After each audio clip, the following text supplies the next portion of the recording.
डिभाइसेसहरुमा हामीहरुले किबोर्डको बारेमा पढ्छौँ। यो किबोर्ड भनेको चाहिँ कमन टाइपको डाटाहरुलाई इनपुट गर्नको लागि युज हुने एउटा इनपुट डिभाइस र किबोर्डहरु विभिन्न टाइपको हुन्छन् अथवा चाहिँ किबोर्डमा हुने किजहरु चाहिँ कुनै किबोर्डमा चाहिँ कम किहरु हुन्छन् र कुनै किबोर्डमा चाहिँ बढी किहरु हुने भए र किबोर्डमा हुने किहरु विभिन्न प्रकारको छन् जस्तो चाहिँ टाइपिङ किहरु भयो, न्यूमेरिक कीप्याड भयो, त्यस्तै गरेर फंक्सन किहरु भयो, कन्ट्रोल किजहरु भयो र स्पेशल पर्पज किहरु। र हिजो हामीहरुले माउसको बारेमा पनि पढेको थियौं। माउसहरु मेनली दुईटा प्रकारको हुन्छन्, एउटा चाहिँ मेकानिकल माउस र अर्को चाहिँ अप्टिकल माउस। र मेकानिकल माउसको चाहिँ वेट अप्टिकल माउसको भन्दा हेभी हुन्छ र मेकानिकल माउसको बटममा चाहिँ एउटा बल प्रोभाइड गरेको हुन्छ जुन बलको मुभमेन्टले चाहिँ कर्सरको मुभमेन्ट गर्ने काम गर्दछ। र त्यस्तै गरेर अप्टिकल माउस हुन्छ र आजभोलि जुन प्रकारको माउसको युज गर्छौं त्यो माउस चाहिँ अप्टिकल माउस र अप्टिकल माउस चाहिँ लेस वेट हुन्छ र यसको बटममा चाहिँ हामीहरु बल पनि देख्न सक्दैनौं। त्यो चाहिँ लाइट ग्लो भइरहेको हुन्छ, लाइट जलिरहेको हुन्छ र त्यो लाइटबाट चाहिँ सेन्सरहरु अथवा चाहिँ सेन्सरहरु विभिन्न लाइटहरु कम्प्युटर सिस्टमसम्म पुग्छ र कर्सरलाई चाहिँ कन्ट्रोल गर्ने काम गर्छ। र त्यस्तै गरेर जोयस्टिकको बारेमा पनि पढेको थियौं हामीहरुले। जोयस्टिकमा चाहिँ दुईवटा बलहरु हुन्छन्, एउटा चाहिँ अप्पर बल र अर्को चाहिँ लोअर बल र जोयस्टिकले हामीहरु अल फोर डाइरेक्सनहरुमा चाहिँ मुभ गर्न सक्छौं। र त्यस्तै गरेर लाइट फ्यानको बारेमा पनि पढेको थियौं हामीहरुले। लाइट फ्यानले चाहिँ अप्टिकललाई अथवा चाहिँ लाइट फ्यानमा चाहिँ फोटो सेल हुन्छ जसले चाहिँ लाइटहरु इमिट गर्छ र त्यस्तो प्रकारको लाइटहरु इमिट गर्दाखेरि चाहिँ हामीहरु स्क्रिनमा विभिन्न कुराहरु लेख्न सक्छौं, ड्रा गर्न सक्छौं र मेनु आइटमहरुलाई चाहिँ। नेक्स्ट थियो हामीहरुको ट्र्याक बल। ट्र्याक बलमा चाहिँ एउटा बल हुन्छ र जुन बलमा चाहिँ हामीहरुले फिंगरको युज गरेर कर्सरको मुभमेन्टलाई चाहिँ कन्ट्रोल गर्छ। त्यसै गरेर नेक्स्ट इनपुट डिभाइस चाहिँ हामीहरुको scanner input device which works more like a photocopy machine. It is used when some information is available on paper and is to be translated to the hard disk of the computer for further manipulation. Scanners capture images from the source which are then converted into digital form that can be stored on the disk. These images can be edited before they are. Scanner को काम चाहिँ हामीहरु कुनै डकुमेन्टहरुलाई scan गर्नको लागि अथवा चाहिँ कुनै पेपरहरुलाई अथवा कुनै फोटोहरु इमेजेसहरुलाई चाहिँ स्क्यानिङ गर्नको लागि हामीहरु स्क्यानरको युज गर्छौं। स्क्यानरको युज गर्नको लागि चाहिँ यदि हामीहरुको कुनै डकुमेन्टहरु हार्ड कपीमा छ अथवा चाहिँ पेपरमा छ र त्यसलाई चाहिँ कम्प्युटर सिस्टममा ल्याउनु पर्यो अथवा चाहिँ हार्ड ड्राइभमा लगेर सेभ गर्नु पर्यो भनेपछि हामीहरु स्क्यानरको युज गर्न सक्छौं। र यहाँ फोटोमा पनि देखिरहेको छ तिम्रो स्क्यानर र स्क्यानर चाहिँ तिम्रो डेली लाइफमा युज हुने अथवा चाहिँ तिमीहरुले जर्नली युज गर्ने इनपुट डिभाइस र धेरै कुराहरु थाहा होला है स्क्यानर। त्यसै गरेर नेक्स्ट इनपुट डिभाइस चाहिँ हामीहरुको digitiser. Digitizer is an input device which converts analog information into digital form. A digitizer can convert a signal from a television or camera into a series of numbers that could be stored in a computer.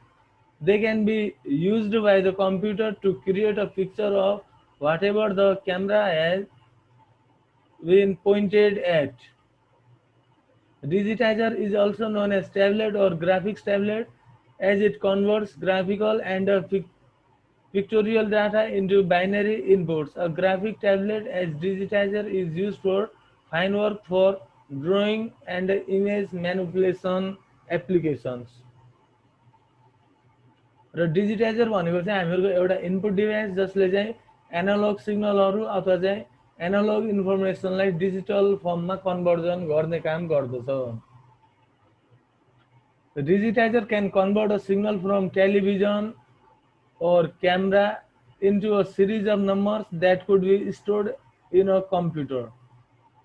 र डिजिटाइजरले चाहिँ टेलिभिजनबाट अथवा चाहिँ क्यामेराबाट केही series of नम्बरहरुलाई चाहिँ कम्प्युटरमा store गर्नको लागि use गर्न सक्छ। They can be used by computer to create a picture of whatever the camera had been pointed at. र तिनीहरुले चाहिँ they can be used by the computerले चाहिँ कुनै ठाउँमा पोइन्टेड गरिरहेछ भनेपछि त्यस्तो पोइन्टेड गरेको ठाउँको चाहिँ पिक्चरहरुलाई कम्प्युटरमा चाहिँ इमेजहरु क्रिएट गर्नको लागि अथवा चाहिँ पिक्चरहरु क्रिएट गर्नको लागि युज गर्न सकिन्छ है। र डिजिटाइजरलाई हामीहरू ट्याब्लेट अथवा चाहिँ ग्राफिक्स ट्याब्लेट पनि भन्न सकिन्छ। And it converts graphics and pictorial data into binary inputs. र यसले चाहिँ ग्राफिक्स अथवा चाहिँ pictorial डाटाहरूलाई want to hand draw image directly into a computer, generally through an imaging program. They consist of a flat surface upon which the user may draw an image using an attached stylus or pen-like drawing apertures. The image generally does not appear on the tablet itself, but rather it is displayed on the computer monitor. It is interesting to note that stylus as a technology was originally designed as a part of the electronics, but later it simply took the role of the providing a smooth but accurate point that would not damage the tablet surface while drawing. र digitiser हामीहरूको generally अथवा चाहिँ लगभग light पेनहरू जस्तै हो है। Light पेनले के गर्छ, हामीहरू जुन ठाउँमा सिलेक्ट गर्छौँ अथवा चाहिँ मेनुहरूलाई चुज गर्न सक्छौँ, केही कुराहरूलाई सिलेक्ट गर्न सक्छौँ है। तर डिजिटाइजरले के काम गर्छ, डिजिटाइजर चाहिँ एउटा स्क्रिनको रूपमा प्रोभाइडेड गरिएको हुन्छ र त्यस्तो प्रकारको स्क्रिनमा चाहिँ एट्याच्ड स्टाइलस हुन्छ र स्टाइलस भनेको चाहिँ एउटा पेन टाइपको, र त्यस्तो टाइपको स्टाइलसले हामीहरूले मोनिटरमा अथवा चाहिँ प्रोभाइडेड गरेको स्क्रिनमा कुनै इमेजहरू ड्र गर्यो भनेपछि त्यस्तो प्रकारको इमेजहरू हामीहरूको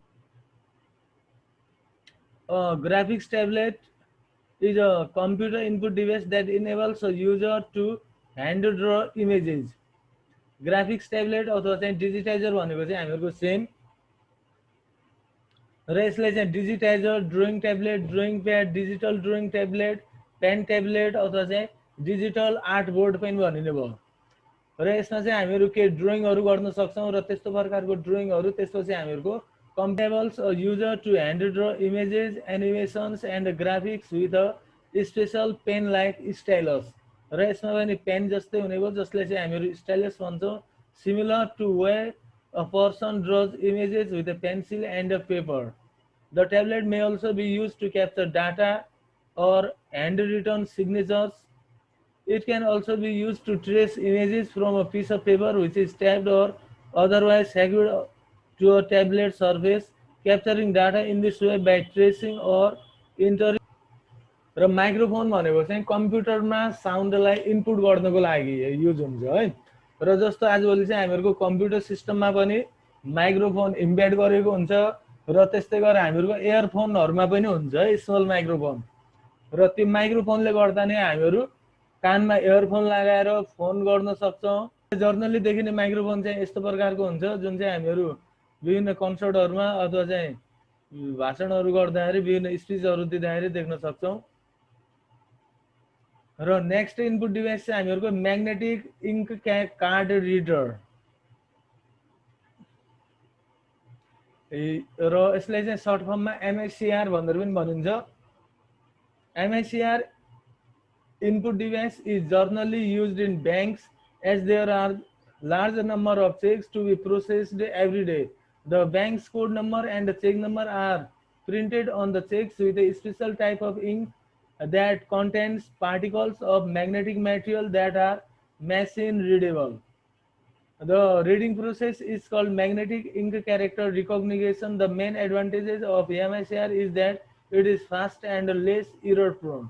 र म्याग्नेटिक इङ्क क्यारेक्टर रिडर भनेको चाहिँ जसले म्याग्नेटिक इङ्कहरू अथवा चाहिँ लेखेको कुराहरूलाई पढ्ने काम गर्दछ है।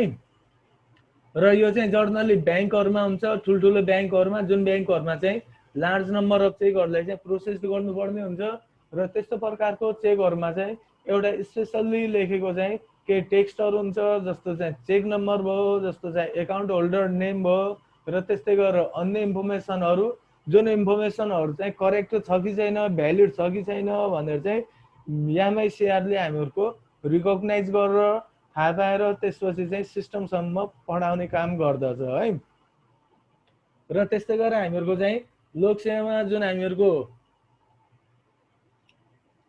मल्टिपल चोइस क्वेसनहरू हुन्छ त्यो चेक गर्नको लागि पनि हामीहरूको चाहिँ यस्तै प्रकारको इनपुट डिभाइसको युज हुन्छ।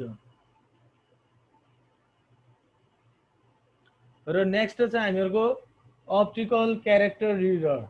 Optical character reader is an input device used to read a printed text.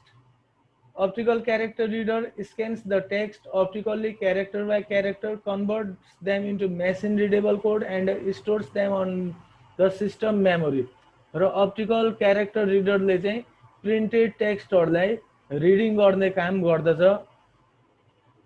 र म्याग्नेटिक इङ्क कार्डले चाहिँ म्याग्नेटिक इङ्कले लेखेको क्यारेक्टरहरूलाई मात्रै रिड गर्छ र अप्टिकल क्यारेक्टरले चाहिँ जस्तो सुकै क्यारेक्टरहरूलाई पनि रिड गर्ने भयो है.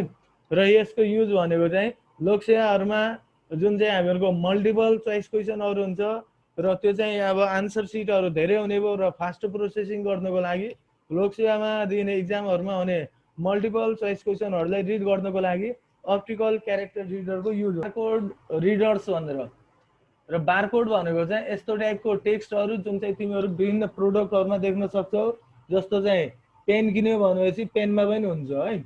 र यहाँ माउसमा हुन्छ, म देखाउँछु. तिमीहरू केही सामानहरू किन्यो भनेपछि तिमीहरू हेर्न सक्छौ. जस्तो तिमीहरूसँग डट पेन छ भनेपछि डट पेनको बाहिर जुन स्टिकर हुन्छ डट पेनको तल बटममा र त्यो स्टिकरमा पनि यस्तो प्रकारको बारकोड लेखेको हुन्छ है.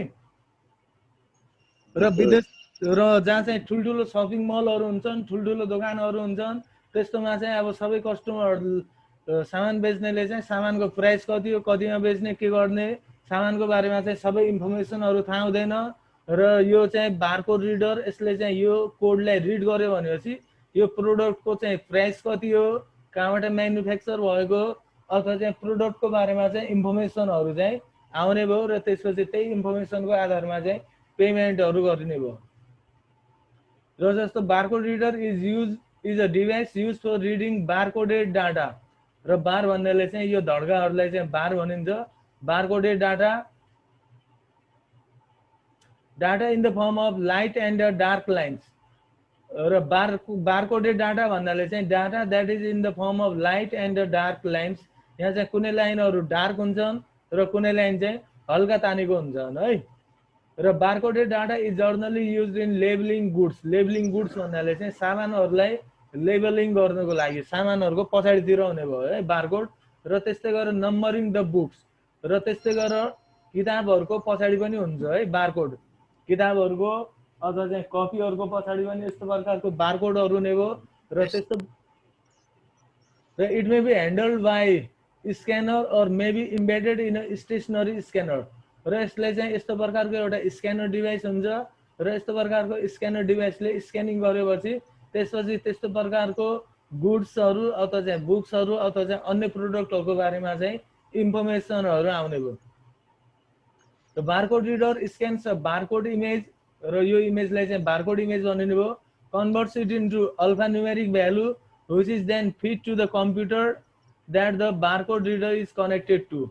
र यो बारकोड रिडर चाहिँ हामीहरूको कम्प्युटरसँग कनेक्टेड हुन्छ र यहाँबाट रिड गरेको डाटा यो स्क्यानरले चाहिँ स्क्यानिङ गरेर रिड गर्ने भयो र त्यसपछि कम्प्युटरमा सेन्ड गर्ने भयो. र कम्प्युटरले चाहिँ यो कोड केसँग रिलेटेड छ त्यसको इन्फर्मेसनहरू प्रोभाइड. त्यसपछि नेक्स्ट इनपुट डिभाइस चाहिँ हामीहरूको अप्टिकल मार्क रिडर. र optical mark reader is a special type of optical scanner used to recognize the type of mark made by pencil or pen or pencil.